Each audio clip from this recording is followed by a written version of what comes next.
Jani Pusulta moi! Nyt tois esittelyvuorossa täysin uudistettu Suksimalli Lappi, jossa perinteet kohtaa varsin nykyaikaiset ratkaisut.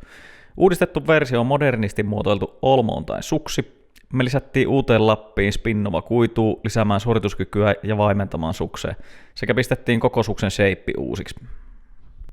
Tämä vauhtikestävä ja monipuolinen Olmoon tai Suksi viihtyy erilaisissa rinteissä.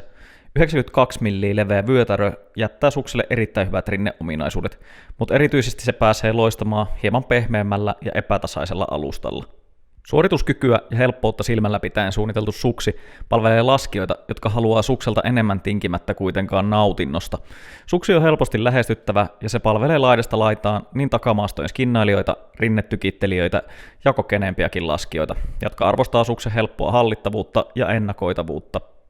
Erityistä suksessa on epäsymmetrinen kääntösäde, joka on keulassa lyhyempi ja kannassa pidempi. Tämä innovatiivinen muotoilu mahdollistaa tehokkaan käännöksen aloittamisen ja käännöksen lopussa saumattoman paineen vapautumisen, mikä takaa pehmeät ja hallitut käännökset alusta loppuun.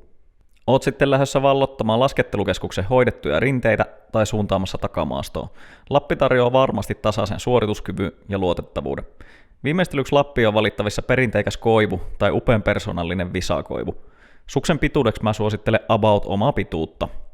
Jos Lappi höllii, niin lisää se ostoskoriin. Nähdään lumilla.